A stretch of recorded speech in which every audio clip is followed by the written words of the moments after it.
A grande preocupação, em 1999, era que a inteligência artificial evoluísse a um tal ponto que o homem ficasse submetido a ela.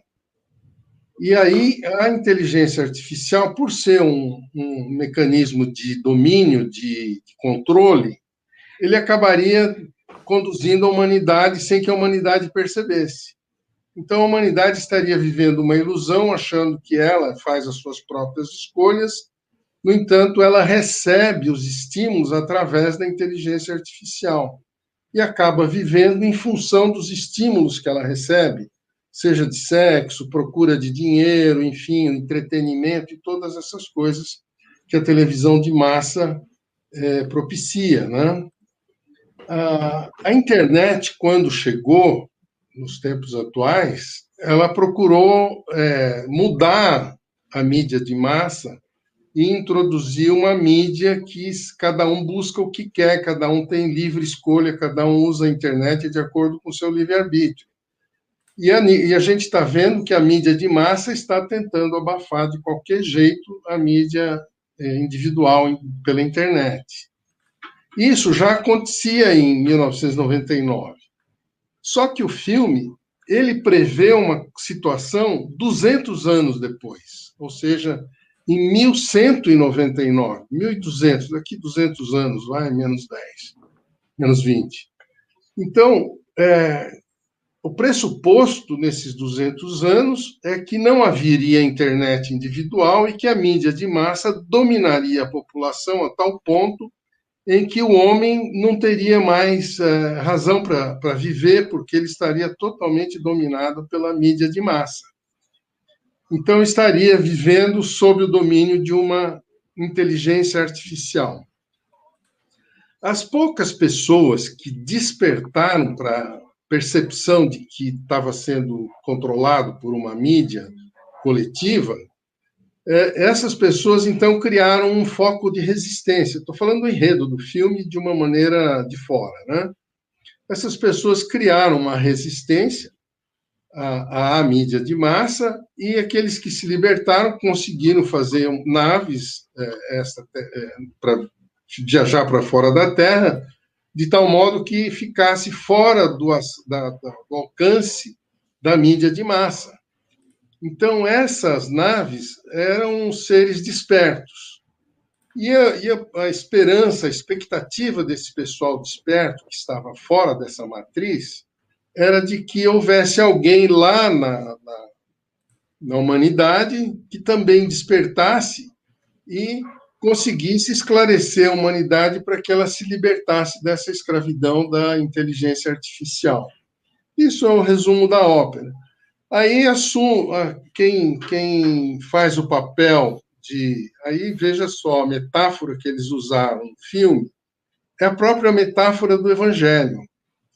O pessoal da nave fez o papel de João Batista, né? Esqueci o nome dele. Ele faz o papel de avisar que vai vir um Salvador. O Neo, que é um cara que já está dentro da matriz, que é despertado para essa verdade, ao escolher a pílula vermelha, ele prefere saber a verdade do que ficar vivendo aquela vida inócua. Ele, quando escolhe a verdade, ele passa a saber que existe uma outra realidade fora da matriz que ele tinha que ajudar a libertar a humanidade para fazer parte dessa outra realidade, saindo do domínio da matriz. Então, é o papel que Jesus exerceu na humanidade quando esteve aqui. Então, o Neo faz o papel de Jesus. Isso, talvez as pessoas que nos acompanham, talvez não tenham tido essa visão. Eu estou tendo essa visão devido a essa maneira de ver as coisas de lado de fora, para poder interpretar o que a gente está sendo visto. 20 anos atrás eu nem cogitava disso. E aí a gente vê que a Trinity, a mulher que se apaixona pelo Neo, é, na realidade, Maria Madalena, que foi a grande mulher fascinada por Jesus e que, depois da morte dele, Jesus conduziu ela para fazer novas revelações que ele fez depois de morto, através dela. Então, esse cenário do filme tem a ver com explicações do Evangelho, né? Os personagens, de certa forma, ilustram aquilo que aconteceu na época de Jesus, numa época daqui a 200 anos, quando a humanidade já não podia respirar, estaria na mesma condição que estavam a Palestina, a Judéia, 2000 anos atrás, submissa completamente. Então, havia promessa, expectativa de um Salvador vir libertar. E esse libertador, ele não veio para usar força, ele veio para esclarecer que há uma outra coisa e que teria que se lutar contra esse domínio da cibernético que a inteligência artificial faz. E aí a gente vê que o filme, eu estou resumindo o resumo do resumo do resumo, no pressuposto que muita gente viu o filme, já conhece a história e é redundante a gente ficar repetindo aquilo que foi dito. Então, aqui cabe algumas coisas interessantes que a gente tira do filme, alguns extratos importantes, né? O filme aborda o aspecto científico da atualidade, que é o grande desafio da humanidade daqui para frente. O que a gente vai fazer com a inteligência artificial? Ela hoje está caminhando para criar robôs cibernéticos com a mesma capacidade, com os mesmos atributos do homem, inclusive até de sensações. E como é que vai ficar o ser humano cheio de problemas, de defeitos, de sensações, de inibições, de bloqueios, de problemas familiares, problemas financeiros, diante de um robô que não sofre, que não fica doente, que não tem problema nenhum, que está sempre bem, no modo de dizer? Será que os robôs vão assumir o papel dos homens? Esse é o grande desafio da inteligência artificial que nós estamos enfrentando daqui para frente. É um dos grandes desafios da humanidade.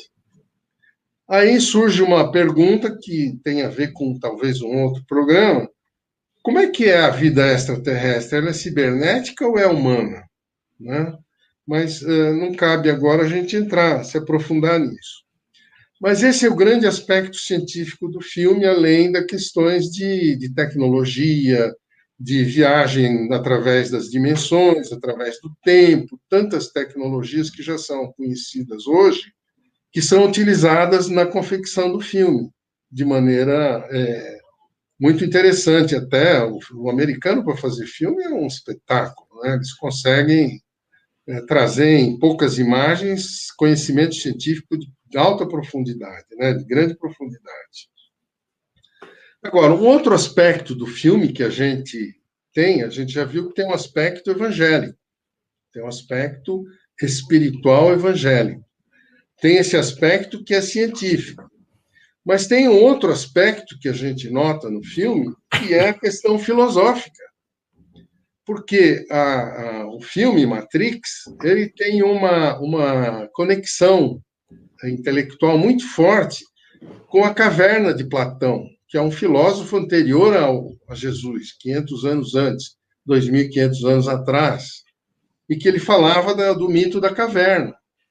Então, tem um aspecto filosófico muito interessante, mostrando que nós, apesar de todo o conforto, de todas as benesses das quais a gente desfruta hoje, que são infinitamente melhores do que 2.000 anos atrás, ainda assim, nós estamos dentro de uma caverna, porque nós não vemos a realidade externa. Aquilo que está por fora da matriz, só os médiuns têm alguma noção muito rarefeita, muito sutil do que se passa lá fora. Mas a vida lá fora é exuberante e nós não temos conhecimento dela. A gente só sabe o que a Rede Globo informa a gente, ou o que a gente pesquisa na internet. Então, a gente ainda está submetido a esse domínio de massa que é exercido hoje pela inteligência artificial e que nos remete ao mito da caverna, que é o mesmo processo.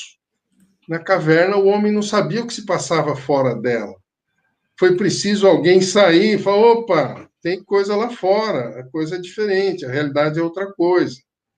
E a mesma coisa, aquela historinha que tem num dos livros do Irmão X, no prefácio, do peixinho vermelho, que vivia dentro do aquário, né?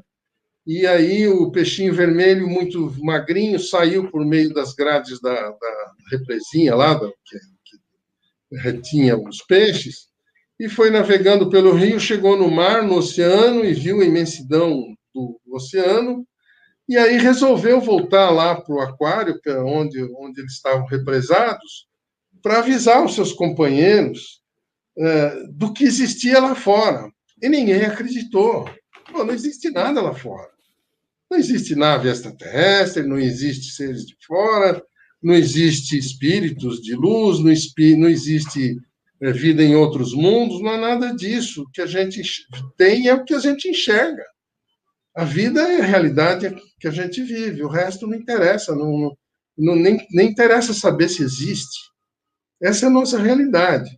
Mas nisso nós estamos, de algum modo, sacrificando o altíssimo potencial divino que reside em todos nós. Nós não estamos utilizando. Os espíritos dizem que nós usamos 10% da nossa capacidade.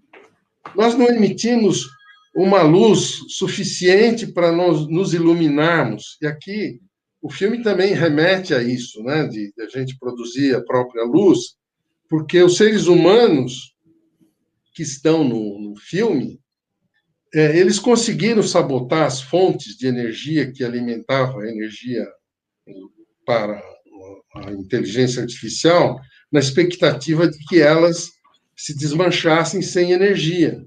Mas as máquinas aprenderam a usar a energia do próprio homem. Então, elas faziam o homem viver e produziam gente, e tanta gente, só para poder vampirizar a energia deles, para que a inteligência artificial sobrevivesse. Então, veja que loucura que é isso, né?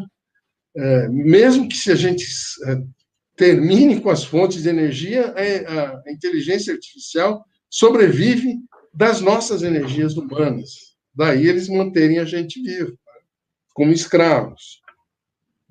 E então isso nos remete para a filosofia budista, do budismo, porque o budismo propõe uma iluminação interior que nos liberta desse processo de produzir energia para a matriz.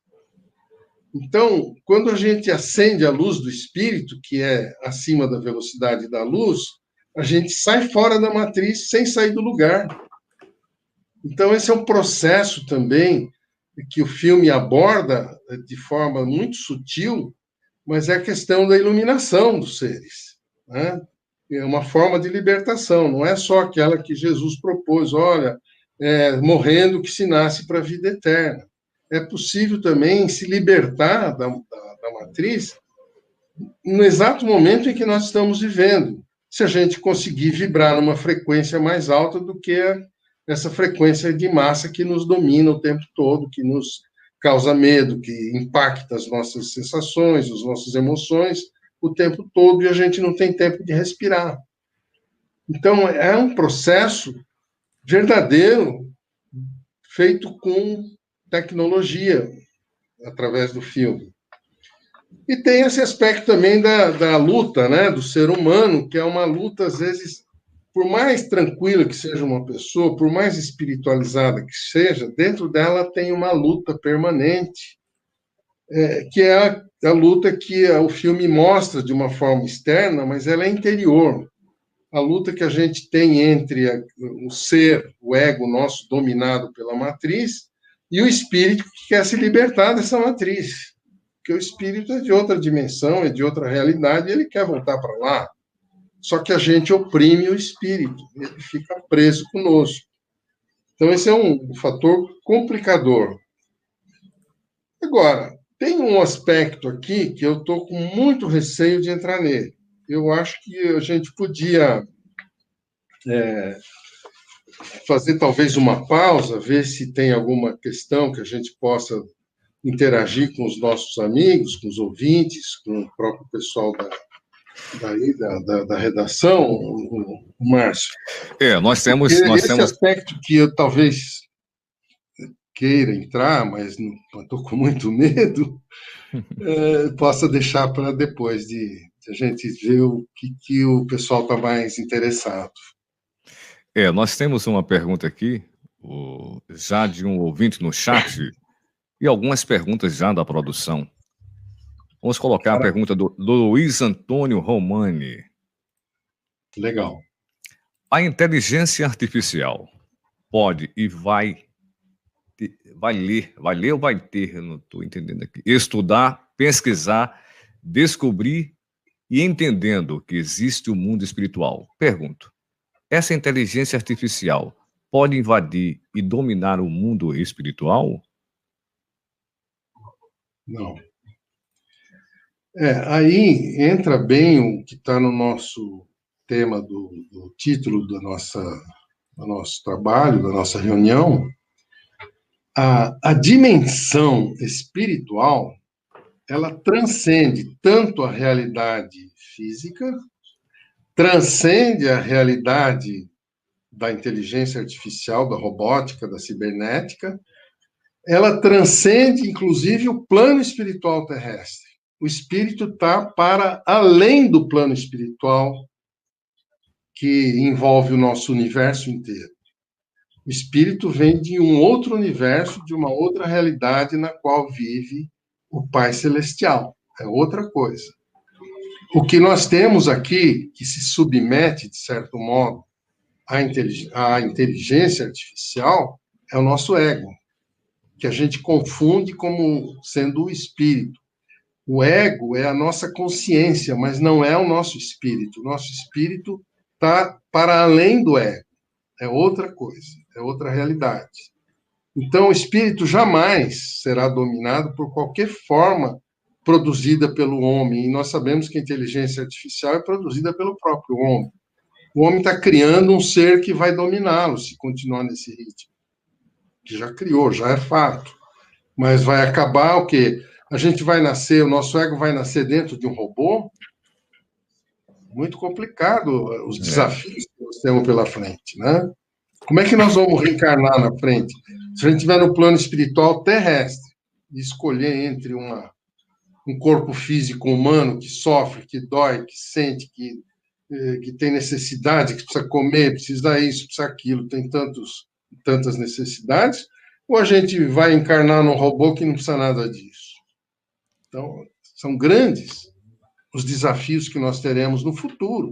Talvez daqui a esses 200 anos de que fala o livro, né? O filme, Matrix. Eu não sei se o nosso irmão... Mas isso daí tudo é parte do nosso ego e da nossa consciência, do nosso ser que vem evoluindo ao longo dos milhões, dentro desse universo, seja em outros mundos, seja aqui na Terra. É o nosso ego. O nosso espírito está para além de tudo isso.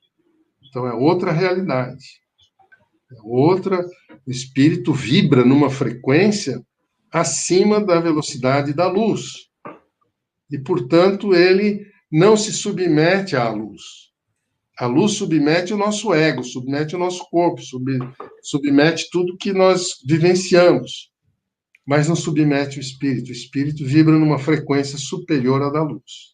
A luz é um redutor da luz do espírito. A luz que nós conhecemos. Formulem suas perguntas, participem do programa Espiritismo Sem Máscaras, hoje com o tema Matrix, Mundos Paralelos.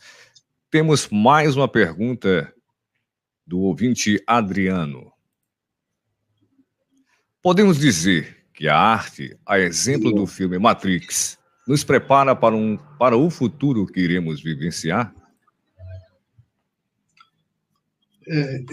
Eu acho que essa é a grande questão. Até mesmo o filme propõe isso. Quando o Neo fala com o oráculo, que é a médium, né, ela tem acesso ao plano espiritual, ela não sabe responder. Não tem resposta. Por quê? Porque o futuro, para a nossa realidade fisiológica, ele não existe.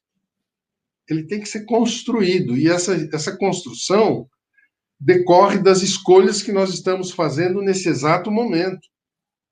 Nós seremos, no futuro, aquilo que seja consequência do que nós estamos fazendo agora. Então, o futuro não existe por essa ótica. O espírito, sim, ele está numa outra dimensão e ele pode ver o futuro que, pelas projeções do nosso pensamento, das nossas tendências, ele pode mais ou menos prever o que nós seremos daqui 100, 200 anos. Aí acontece o quê? Quando o espírito lá fora vê o caminho, a direção que a gente está seguindo, o que, que eles fazem? Eles procuram um médium e avisam: olha, se vocês continuarem nesse caminho, vai acontecer isso, isso, isso. Vocês vão ser dominados pelo próprio monstro que vocês estão criando. A mídia de massa vai acabar massificando vocês, vocês vão perder individualidade. Eles avisam. Agora, a gente ou escuta o aviso e muda, ou a gente não ignora o aviso e continua a nossa vida, enganado pelas circunstâncias. Mas a escolha é nossa, é a pílula azul e a pílula vermelha do filme. Quem quer a pílula vermelha, saber a verdade e sofrer com a verdade? A verdade não é boa. Saber que nós estamos dominados não é uma grande coisa. É muito doloroso saber isso. Meu Deus, eu não sou dono da minha vontade? Eu estou fazendo o que a mídia impõe que eu faça? Os estímulos que eu recebo são os estímulos que vêm de fora, não são meus? É muito complicado isso. Agora, se a gente, não, o que eu estou vivendo está muito bom, eu tenho comida, tenho sexo, tenho vida, tenho isso, tenho aquilo, tarará, é a pílula azul. Não quero saber mais nada, o que eu estou fazendo está bom, para que eu vou querer mudar isso? Percebe? A situação é complexa, é uma escolha difícil. A verdade é uma coisa, e a vida que a gente leva como sendo verdadeira, e que é ilusória e falsa, transitória, é mutante, ela é efêmera. A vida permanente, a gente não está acessando ela, nós estamos distantes dela. A gente só acorda quando desencarna e olha lá, quando desencarna esclarecido. É complicado o negócio. Agora, saber que, nesse exato momento, dentro do corpo que nós habitamos, saber a verdade é um desafio muito grande, mas também nos ensina a viver sem que o sofrimento nos cause mal. A gente encara o sofrimento como consequência de uma mídia, de uma inteligência artificial que faz com que as pessoas nos causem mal. Nem elas são culpadas do mal que nos fazem. Elas também estão condicionadas a fazer o mal. As pessoas despertas não fazem o mal, mesmo que os condicionamentos exijam que a gente reaja, que a gente se vingue, que a gente lute, que a gente brigue. Uma pessoa espiritualizada, ela se mantém tranquila diante de quaisquer circunstâncias, seja de sofrimento, seja diante da morte, da violência, da agressão, porque ela sabe que as outras pessoas estão agindo por condicionamentos e não por vontade espiritual. Então, tem essa complexidade para a gente administrar, né? Então, o problema nosso é que o nosso espírito seja o nosso governante, e não o nosso ego. O ego continua existindo, mas ligado a uma outra realidade, e não submisso à realidade na qual nós estamos inseridos, que é transitória, provisória. Não sei se agradou o nosso irmão, mas a verdade não é uma coisa tão boa quanto parece. Por isso que Jesus fala: olha, conhecereis a verdade vos libertará. Mas por que ele não falou a verdade? Porque era muito doloroso, vocês não estão prontos para suportar. Jesus não falou. Não adianta falar, vocês não vão acreditar. É melhor vocês viverem até que vocês procurem e descubram que é a verdade por si mesmos. E é o que está acontecendo conosco agora. Nós estamos sendo despertados. Esse filme é um filme de despertar espiritual. É um filme altamente espiritualista. Agora, veja só, apenas para a gente dar um outro envoltório, a gente percebe nesse filme que ele é um filme doutrinário, de despertar espiritual. Por quê? porque ele envolve filosofia, religião e ciência. É tudo que o Espiritismo trabalhou há 150 anos atrás, atualizado. Esse filme, no fundo, a gente não gosta de dizer isso, mas ele, de certo modo, atualiza alguns parâmetros que o Kardec trouxe 150 anos atrás para o momento presente. Então, se a gente observar bem o que está sendo feito nesse filme, por isso que chama Matrix, é o entrelaçamento desses três vetores da humanidade: ciência, filosofia e religião. Foi isso que eu enxerguei. Eu não vi ninguém que tivesse tido essa visão, mas foi a conclusão que eu pude tirar até agora do filme. Nem é uma conclusão, é apenas uma constatação, uma percepção que muita gente pode discordar, com certeza. Tem outros aspectos a serem vistos. Não sei se tem mais. É isso. Visitem o nosso site da Rádio Brasil Espírita, participe da nossa enquete, vote na nossa enquete, conheça o novo site da Rádio Brasil Espírita, 9 anos no ar, chegando agora já pertinho, agora no mês de dezembro, dos seus 10 anos de idade. Quem participa com a gente também, vamos lá, deixa eu ver a pergunta, é a Minis. Estariam as forças do bem, a espiritualidade superior, dirigindo e conduzindo o ser humano a desenvolver a inteligência artificial para ajudar a evolução da humanidade? Eu penso que não. Mas é uma opinião puramente pessoal, eu posso estar redondamente equivocado. Mas, assim, eu penso que... Eu lembro muito quando o Chico foi nos Estados Unidos investigar as grandes invenções que estavam lá sendo feitas com relação à parapsicologia, com relação a tanta ciência, ciência atômica, a física quântica. Foi o primeiro contato que o Chico teve com física quântica, e ele estava junto com o Valdo Vieira. Então o Chico ficou fascinado pelos grandes desafios que a ciência estava enfrentando e estava resolvendo, mas era o homem que estava resolvendo, não havia ali a espiritualidade. Até que o Chico pergunta por um diretor da NASA: qual é a intenção pela qual vocês estão produzindo energia atômica, estudando parapsicologia e tantas coisas? E o cara da NASA falou: para termos poder. Aquele que tiver a arma mais poderosa domina o mundo. Então, a parapsicologia, que era um negócio, uma coisa fascinante, que deveria estar ao alcance de todos nós, porque ela foi comprovada, da transmissão de pensamento, da transmissão de ideias através da mente, de você descobrir o que está acontecendo através da mediunidade e tudo mais. O que os americanos fizeram? Eles pegaram a parapsicologia, fecharam dentro do ambiente fechado, e ela serve para fazer espionagem. Só para isso. O público não tem mais acesso à parapsicologia. Ela virou um mecanismo de espionagem industrial, espionagem militar e tantas outras coisas. É assim que funciona. Tudo é feito para efeito de dominação do homem pelo homem. Não tem espiritualidade nisso, no meu modo de ver.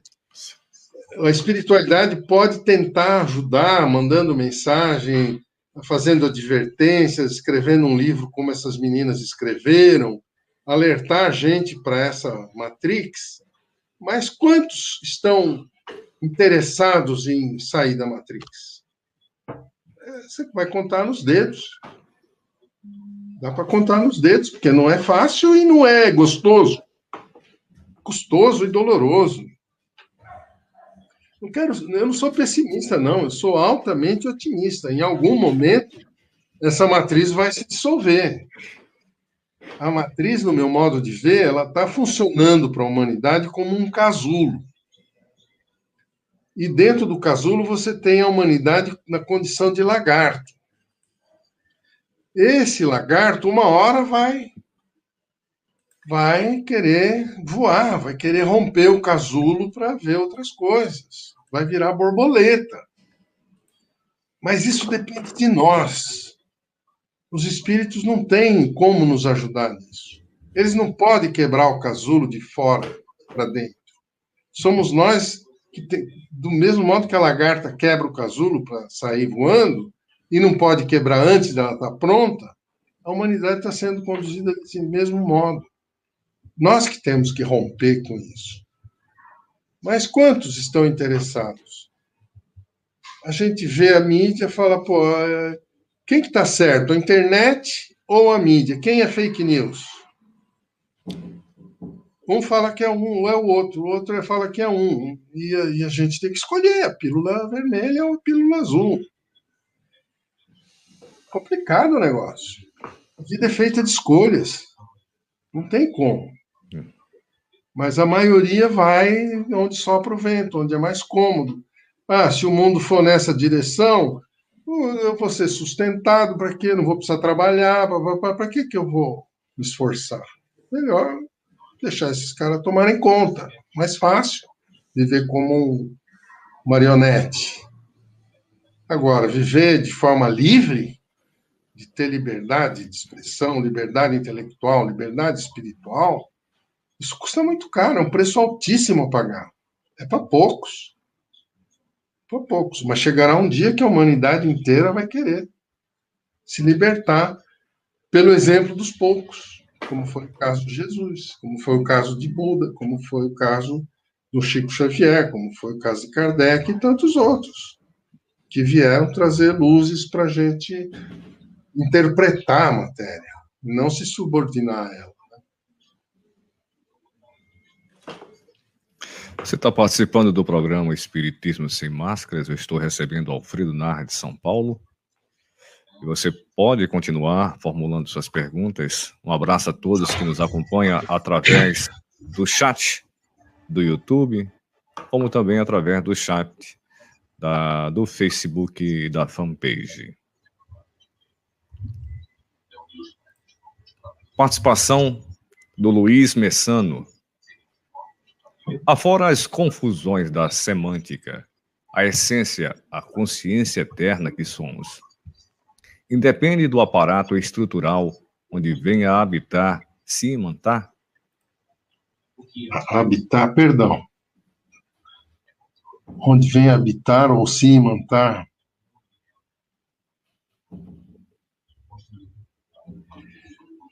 Olha, esse é um assunto que eu estava evitando entrar. Veja bem, nós, cada ser em si, ele é constituído do quê? Do corpo físico, que, se nós compararmos a nossa personalidade com um computador, o nosso corpo físico equivale ao hardware, a máquina que nós temos. O nosso ego, o nosso corpo espiritual, equivale ao quê? Ao software. A máquina não produz nada sem ter um software dentro. E nós temos o operador do computador que está fora dele. O computador bota lá uns comandos e vai passear. O computador trabalha sozinho. O nosso espírito equivale ao operador. Ele está para além do software, para além do ego, para além da nossa constituição espiritual, que o Espiritismo abriu para nós a estrutura do perispírito, que é apenas a estrutura do corpo espiritual. Mas não é o espírito. O espírito é o operador desse processo. Ele, sim, se imanta ao ego para direcioná-lo e conduzi-lo. Mas é uma briga. Por quê?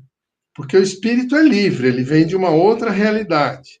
E o ego é uma construção feita dentro deste universo inteiro ao longo de bilhões de anos. aquilo que nós somos como software, como perispírito, como corpo espiritual, como ser, é uma edificação construída ao longo de bilhões de anos. Nossas consciências já viveram como minerais, como animais, como vegetais, para chegar nessa constituição, nesse modelo biológico humano, com inteligência racional, que foi a maior conquista do ego, o raciocínio, a inteligência, que nenhum dos outros animais tem no nível que nós temos. Isso foi conquista de bilhões de anos.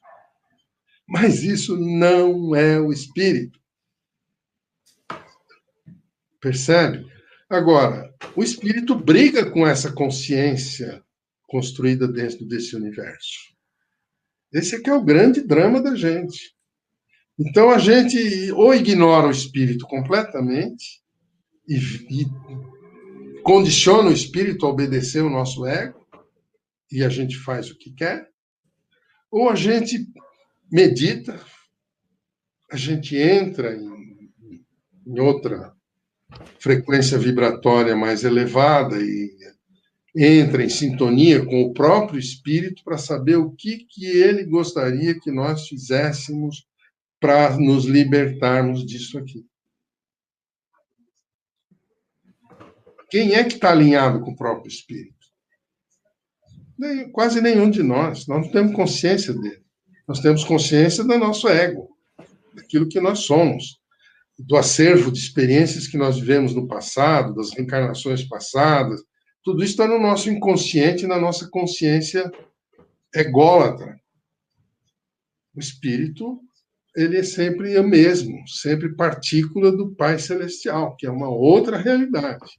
E essa realidade é a espiritualidade superior, está fora do universo que nós vivemos.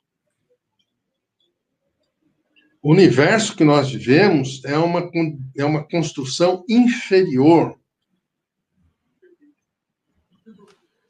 Eu não queria entrar nesse assunto, mas, infelizmente, eu já fui apedrejado e crucificado muitas vezes por causa disso, mas pouco importa, a vida passa de qualquer jeito, e se a gente levar isso para o túmulo, faz o quê? Perdeu a chance? Né? O que acontece? Essas meninas aqui foram visionárias. O filme, eu deixei ele passando aí atrás para as pessoas lembrarem qual filme que é. Mas as meninas fazem referência a aspectos que pouca gente deve ter percebido. Ela faz referência à Cabala, o filme Matrix, tem referência à Cabala e tem referência à maçonaria, que são instituições filosóficas, esotéricas, que veem o mundo de outra forma. Não é para o público em geral, é uma maneira peculiar de ver. Agora, o que diz a Cabala e que, se a gente for ver bem, a Cabala e a maçonaria se associaram para construir os Estados Unidos? O que elas dizem? O terceiro filme da série, que vale a pena assistir também, embora seja já mais redundante, aliás, é o segundo filme. O Neo é apresentado para o arquiteto, o grande arquiteto, o criador da Matrix, que não é Deus. Esse é o grande drama, nós não sabemos disso. Nós achamos que o Deus do Velho Testamento, que não é o verdadeiro Deus, é o Deus que construiu esse universo, é o Javé, é o grande arquiteto, é o Deus Todo-Poderoso, é a inteligência suprema, qualquer que seja o adjetivo que a gente dê a esse Deus do Velho Testamento, ele é apenas um Deus inferior que criou o universo inteiro. Mas não é o Pai Celestial que criou essas centelhas divinas que são os nossos espíritos. Isso só a Cabala diz, isso somente quem sabe disso veladamente também são os altíssimos graus da maçonaria, o grau 33 para cima. Então, são revelações para pouca gente. O que adianta a massa saber disso se não sabe lidar com isso? Nós não aprendemos a lidar com o nosso ego ainda. Como é que nós vamos lidar com uma realidade que extrapola o próprio universo? A gente tem muitos milhões de anos pela frente, dentro do universo. Então, nós vamos evoluir aqui na Terra, em outros planetas, etc.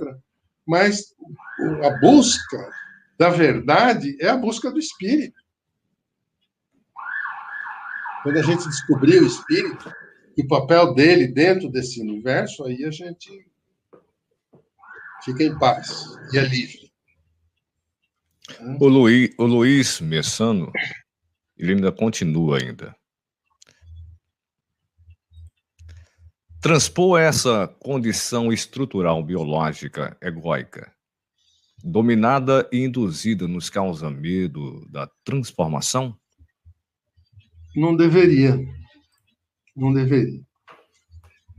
O que causa medo na gente, o que causa o sofrimento, e aí o filme fala isso, é o budismo, é o apego.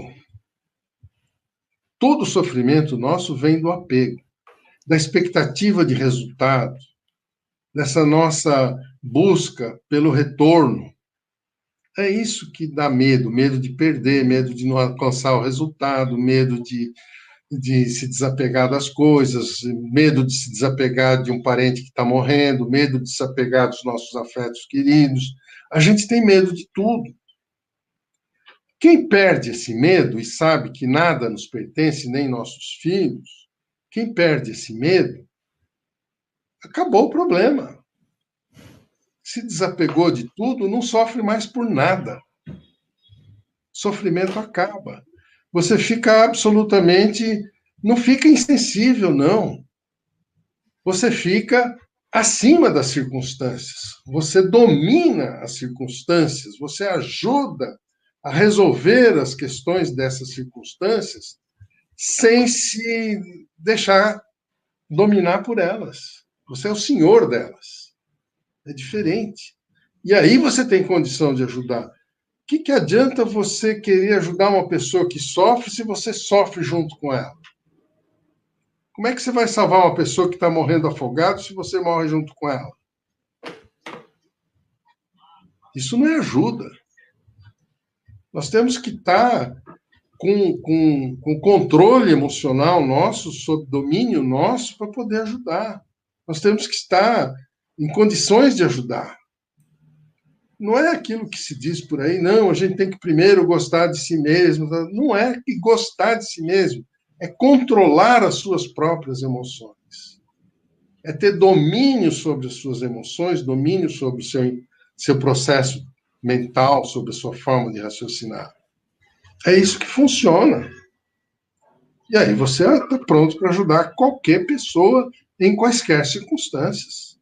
É isso que funciona. Então, não sei se atende o companheiro, o amigo, mas é a maneira como eu penso. Não sei se eu estou certo. Muita gente, inclusive, pode discordar de mim. Ah, mas então você não gosta de ninguém? Eu já ouvi isso. Então você não gosta de ninguém? Não, eu gosto do mundo. Você tem que gostar de todo mundo. Não pode ter acepção de pessoa. Imagina Jesus ter acepção de pessoa. Não tinha. O Chico não fazia acepção de pessoa nenhuma. Ele atendia tanto o presidente da República quanto o mendigo. E é o exemplo que nós temos. Esse é o nosso patrimônio espiritual que está em jogo. E isso é muito recente na humanidade. Na época de Jesus, era proibido perdoar. Jesus foi condenado porque perdoou uma adúltera. No julgamento dele, foi uma das razões da sentença que ele sofreu. No julgamento judaico, não julgamento romano. Mas a lei judaica era absurdamente impositiva e fazia acepção de pessoas, porque o Deus do Velho Testamento, o demiurgo, o arquiteto, a inteligência suprema, faz acepção de pessoas. Esse é o drama que a gente tem no Espiritismo. Pouca gente percebe que o Espiritismo trazido por Kardec é vinculado ao Velho Testamento e ao Deus Javé. O Espiritismo trazido por Chico Xavier é o Espiritismo que Jesus deixou. O Espírito da Verdade, que comandou a pleia de filósofos que trabalharam com Kardec, não é a mesma pleia de espíritos que trabalharam com Chico Xavier para trazer o Evangelho redivivo de Jesus, não do Velho Testamento. O Novo Testamento redivivo. O cristianismo antigo era uma briga colossal entre judeus ortodoxos e judeus despertos, entre apóstolos e pessoas do poder. Era uma briga insana e eram todos cristãos. A dúvida nunca foi sanada, a dúvida foi levada para o Concílio de Nicéia. E no Concílio de Nicéia se estabeleceu uma coisa absurda, porque os padres envolveram o imperador Constantino de tal modo que tomaram o poder dele. O Constantino foi passado para trás. Foi um golpe de Estado. E, a partir de Nicéia, a igreja tomou conta do Ocidente e virou catolicismo imperialista. E o Constantino levou o gnosticismo, que é outra coisa, para o Oriente. E o Oriente progrediu vertiginosamente. As grandes cidades, até o ano 1000, estavam no Oriente. E o Ocidente virou esse saco de gato, guerra sobre guerra, mais guerra, porque os cristãos nunca se entenderam. Sempre houve a briga do Velho com o Novo Testamento. O Velho Testamento é impositivo, é mandão,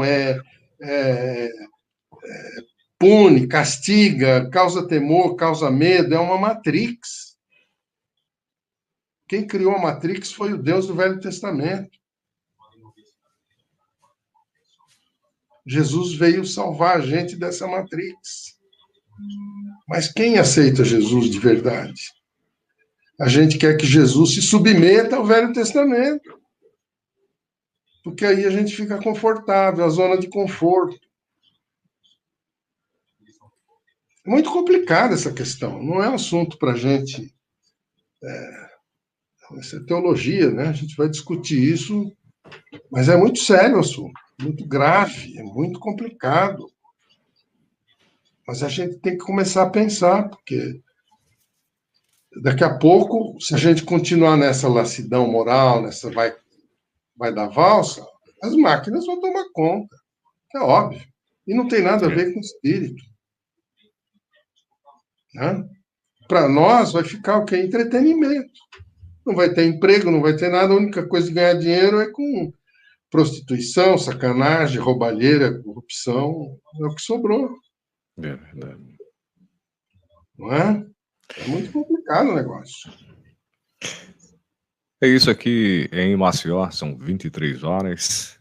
Nossa, vai longe. Vamos lançar mais duas perguntas. Vamos lá. Neide Carreira. É muito triste ver que voltamos à estaca zero, a exemplo dos ensinamentos deixados por Jesus. O que aprendemos até hoje? Essa é uma questão séria também, viu, Neide? A gente aprendeu muito, nós sabemos muito, somos muito inteligentes, somos muito espertos, somos muito vivos, somos muito ágeis, raciocinamos numa velocidade impressionante. O problema é que as nossas atitudes não correspondem aos ideais que que Jesus criou para nós como modelo, digamos assim. Então a gente corrompe esses ideais. A gente questiona toda hora o modelo que Jesus deu. Eu devo perdoar, eu devo amar o meu inimigo, eu devo a gente questiona tudo. Será que Jesus fez isso mesmo? Falou isso mesmo? Será que foi assim mesmo? Então, os ideais de Jesus são muito difíceis de serem aplicados. Então, a gente sabe o Evangelho, a gente conhece de cabo a rabo, de trás para frente. Os espíritas, os nossos amigos espíritas, conhecem o Kardec de cabo a rabo, conhece em parte. Pouca gente compreende o Chico, embora leia as obras dele, muito pouco compreendido, mas pessoalmente eu acho o Chico superior a Kardec, mas pouca gente compreende. E o que acontece com todo esse saber? A gente não consegue praticar. Tem vergonha de ser bom, tem vergonha de. As instituições, mesmo as instituições espíritas, que a minha geração ajudou a criar, minha geração criou o movimento espírita, sobretudo aqui em São Paulo, tantos amigos nossos que contribuíram para que o espiritismo chegou a ser o que é. E o que adianta? Está sendo reduzido também a uma religiãozinha de quinta categoria, cheia de rituais, de dogmas, de restrições, de comandantes, de dirigentes, de cargos, de posições, de conselhos. E não vou falar palavrão, né? Mas está errado. Totalmente.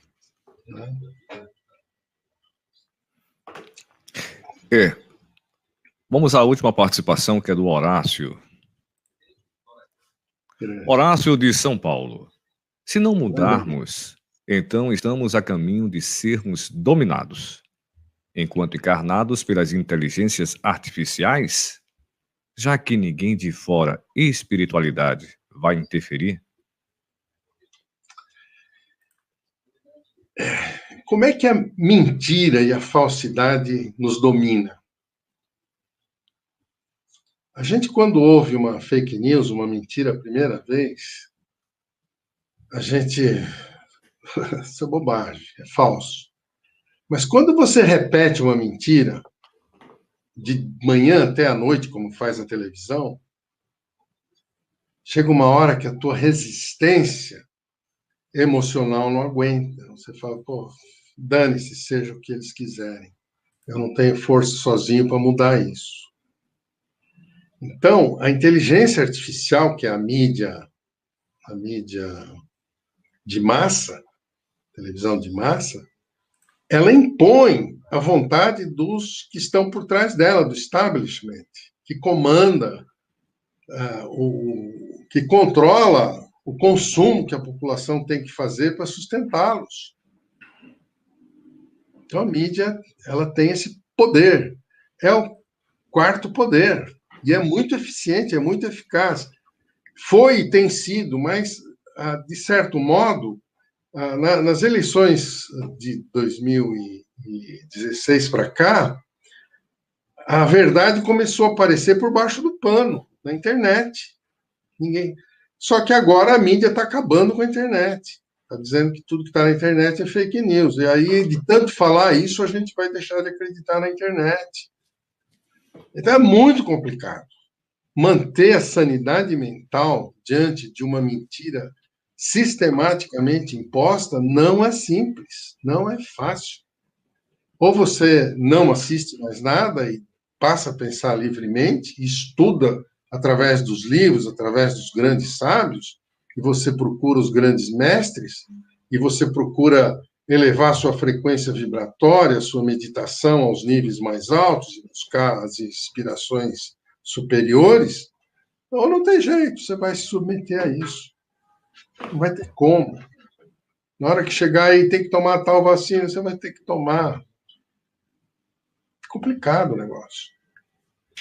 Mas é o mundo que nós vivemos. Jesus se submeteu a tudo, deixou tudo acontecer, mas não deixou de falar, não deixou a liberdade de expressão ele nunca perdeu. Até mesmo na cruz ele manteve a sua coerência. Imagina se Jesus na cruz tivesse se revoltado, se ele tivesse feito aquilo que o grande arquiteto, a inteligência suprema, tivesse imposto que ele fizesse, que era descer da cruz, comandar um exército e libertar os judeus dos romanos. Era isso que era para ser feito. Mas Jesus falou: não, eu não vim para isso. Vim trazer uma nova lei, uma nova versão dos fatos. Obrigado, hein, Márcio? Desculpa, eu abuso um pouco da generosidade sua, dos amigos. O assunto é complicado, é complexo, mas é fascinante. A gente precisa enfrentar. Palpitante. São 23h06 no horário de Brasília. Já estamos chegando ao final do nosso programa. Já estamos ansiosos com o retorno do Alfredo, com um tema que muito em breve iremos passar para vocês. E já vamos passar aqui para vocês agora, antes de terminar, o próximo tema, que será no dia 5 de abril. Eu vou colocar aqui o bannerzinho só para vocês.